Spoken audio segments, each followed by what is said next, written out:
Well, my gift to all of the fathers is that I think we're going to have a shorter service than normal. So plenty of time for donuts or cookies there.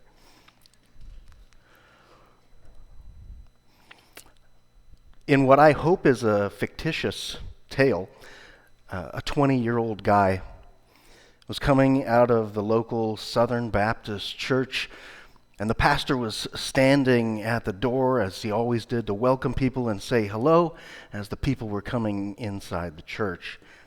But when this one particular young man came in, the minister rather rudely grabbed the man's hand for shaking and then sort of pulled him over to the side away from the others. The local pastor, half jokingly, of course, said, "Hey, brother, I don't think I've seen you in here before. I think you need to join the Lord's army." A little taken aback, surprised by the young man's reply, he said, "Sir, I'm already in the Lord's army," with a little awkward smile as if to acknowledge, "Yeah, I really haven't been around this church for a little while." Of course, now the country pastor, not wanting to skip a beat, he responds a little more rudely this time, saying, "I do recognize you, but if you're really in the service of the Lord's army, then how come I don't see you except Easter and Christmas and maybe once a year?" At which point, the young man pulls the minister even closer and replies with a whisper, "Pastor, I'm in the secret service of the Lord." I like that story, but sadly, I think a lot of the time, a lot of us live lives that too often make it seem as if we might be in the secret service of the Lord. And that doesn't mean that we are intentionally hiding our faith or that we're ashamed. I rather doubt that anybody in this room really hides it. It just means that we probably aren't always as intentional and as conversational and as open as we could and maybe possibly should be about it. Earlier this week, I found this story about two professing Christians who worked in the same office building for 10 years, and neither of them knew the other one was a religious person. That is, until they discovered that they both had been attending the same very large church, a massive place where people could kind of sneak in and blend in and be unnoticed. And they'd been, for 10 years, or for the last 5 years, worshiping in the same church, just so big they never saw each other.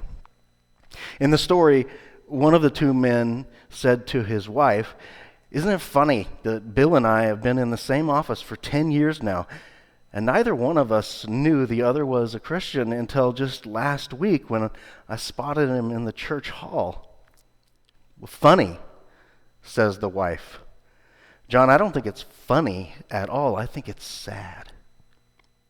Spouses have a wonderfully honest way of lovingly kicking you when you're down, don't they?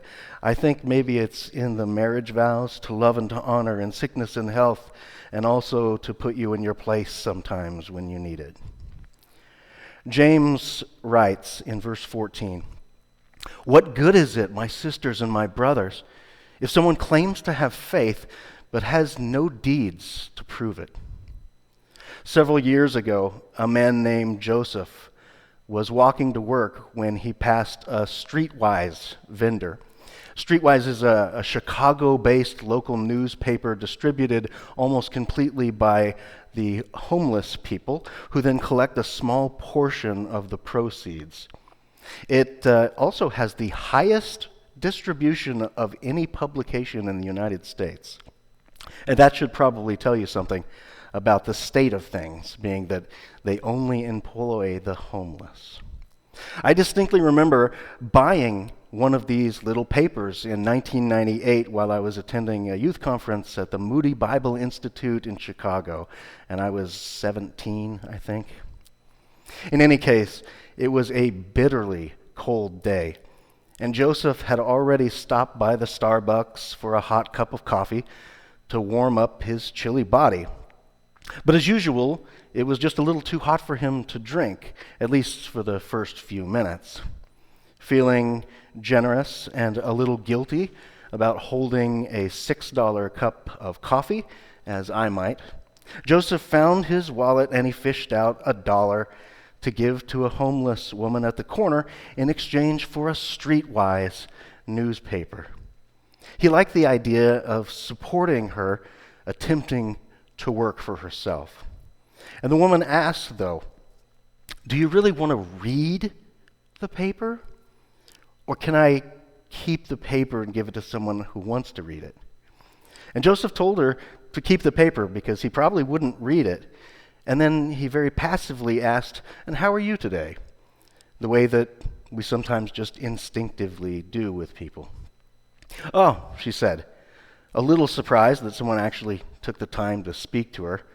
"To tell you the truth, I'm extremely cold, but otherwise, I think it's going to be a pretty good day." Joseph tightened up his lips. He nodded just a little bit, as if to say, "I understand." And then he replied, "Well, I hope the sun comes out and it warms us up a bit," and ended with a customary, "Have a good day," and a faint wave goodbye. And then Joseph continued on his way, with a hot cup of coffee still warming his hands. About a half a block later, the conversation sort of finally caught up with him, and he wrestled over what he should do. But now he was almost late for work, so he just kept on walking. Now later, Joseph wrote a book, and that's why I know this little story. And in it, Joseph wrote, "In my life, I have never forgotten that moment. The very second when I first regretted not giving her my cup of hot coffee. The regret for something so simple that I failed to do. It changed my life completely." And that's great for me. But what? What if I did do it? I could have changed her life instead. What might have changed in her life if Joseph had said, in Luke's gospel it says, "Those with food should share. Would you like some coffee? I haven't taken a sip yet." Sadly, we could probably all say that we have missed countless small opportunities to reach out with this cup of grace to those in need. James writes in verse 15, "Suppose a brother or a sister is without clothes or daily food. And if one of you says to them, 'Go in peace, keep warm, and be well fed,' but then does nothing about their actual physical needs, then what good is that?" Joseph lived the exact moment from that biblical story. In Matthew chapter 5, Jesus tells us, "You are the light of the world. You are like a city on a hill that cannot be hidden. Neither do people light a lamp and then put it underneath a bowl. No, instead they put it on a tall stand so it gives light to everything in the room. So in this same way, remember to let your light shine before all people so that they might see your good deeds and praise your Father in heaven for it." The coworker that doesn't see Christ in us. The friend at school that doesn't know who is Lord of your life. The cup of coffee not given. The lost opportunity. The light hidden under a bowl. We all do it from time to time. It's not evil, it's not intentional, but it is quite a lot like being in the secret service of the Lord. The same is true when we do something, but we refuse to say that it's because we serve a loving Lord and we want to be like Him. Jesus tells us that our faith should be as close to others as a big cityscape mounted on a hill for everyone to see. Or do people sometimes sort of figure out we're Christians when they bump into us at a church event? Is it plain as day written on your face? Should we even have to tell people, or could we constantly be showing them? Paul says it should be as obvious to people as the clothes that we're wearing. But is it? It's an old statistic, but in 2011, just over 2,400,000,000 people identified as Christians on this planet. But how obvious do you think they are about it? As my old childhood minister loved to say, being in a barn doesn't make you a cow, as going to church doesn't make you a Christian. You have to live it. Or as James says, what good is a faith that never works? I wonder how many Christians display life-changing deeds of faith that lead others to praise our Father in heaven. What if that was the goal of 2.4 billion people on the planet? What if we were all much more intentional about our acts? Now, I want to be clear because we are good quality Reformed people here. The Presbyterian Church is built on the idea of sola fide, solely in faith alone. The idea that we are restored into relationship with God through grace by faith. And that salvation has nothing to do with the good or the bad things that we have done or ever will do. In the words of one of my favorite theologians, our church teaches that we contribute nothing to our own salvation but the sin that makes it needed. We say that it is faith in the sheer grace of a loving God that saves us, and not our good deeds, no matter how good. But the problem is it can't end there. In 1947, a famous rumor spread that the Ford Motor Company would be giving away a free car in exchange for every single person who brought in a copper penny from 1943. A little contest. The news spread really fast. And it jammed up all of their phones. In fact, throughout the country, all kinds of requests were being made. And it was starting to cause telephone problems.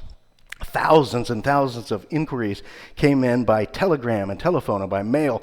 The Washington Report, a massive volume of queries being received from the mint. People wanting to know where they could get the copper coins. Well, the whole thing turned out to be a joke. The information records of the mint show that in 1943, exactly 1,093,838,670 U.S. pennies were minted, but they were minted out of steel and zinc mixed together and contained exactly 0.0 copper in those years of production. The copper pennies didn't exist. There has been a rumor widely spread across the human race for centuries that entrance into heaven can be obtained through good deeds. The fact is, there are no works made on earth which are acceptable for entrance into heaven. They all show the counterfeit of having come from the mold of a human heart. God has determined that he will accept only the work that bears the image of his Son, dying for our sins, and nothing of our own devices. There is nothing apart from this. There is no copper coin. Not by works of righteousness which we have done, says Titus. Not of works, lest no one should boast, says Paul in Ephesians. Good deeds do not secure a place in heaven. Grace does. But people gifted with grace had better learn to share. James writes, faith by itself, if not accompanied by actions, is dead. And now those words we should read very closely. Notice James does not say faith is dead, just do works. And James does not say faith without works isn't real, or faith without works doesn't count. The word he uses is really, really harsh, though. He says faith without works is nekros. It's literally a corpse. It's a still person. It's a person, but it doesn't do anything. Faith is all we need. It's still saving faith, that gift from God that no one can take away. But if we never do anything with that faith, it doesn't do anything for anyone else. It becomes lifeless and pointless. And that's James' point. Now, some would have us believe that Paul in his books and James in his book differ on this issue and that they're kind of arguing with each other.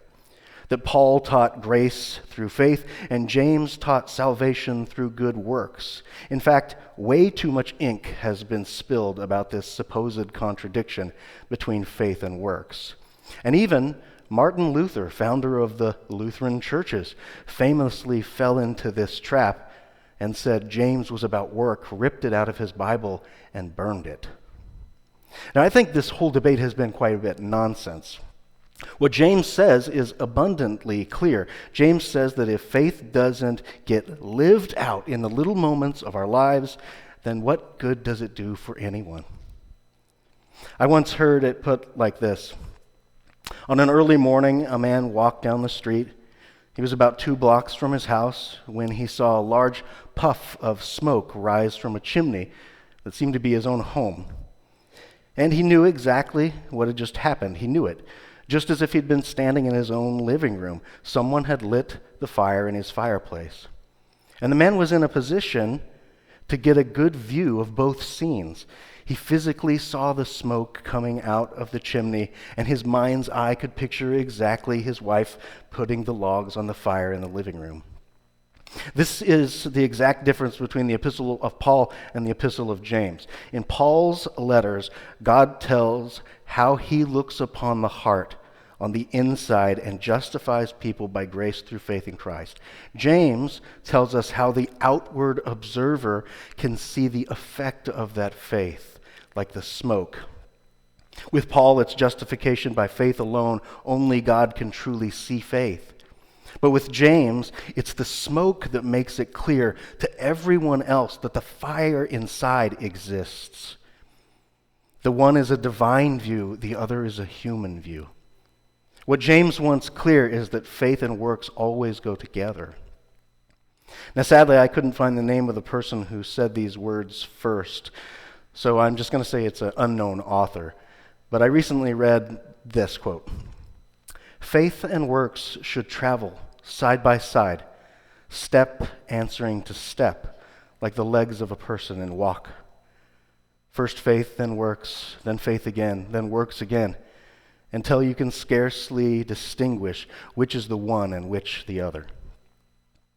The year was 1976. Reverend Clarence Jordan, minister farmer in Georgia, was convinced that poor people living in dilapidated housing could improve themselves just a little bit with just a little bit of support. They don't need charity, he said. Instead, he said, they just need a way to help themselves up a bit. Millard Fuller, a 30-year-old who was nearly a millionaire at the time, was very inspired by this Reverend Jordan's sermon, inspired enough, in fact, to begin what is today a full worldwide organization to provide housing to the poor. Habitat for Humanity runs on what Fuller called the theology of the hammer, faith and works in play. The group raises money and recruits volunteers to renovate and build new homes, which are often sold at cost. Mortgages are even interest-free to certain qualified recipients. Every single day, Habitat for Humanity completes at least 12 brand new homes for families in need.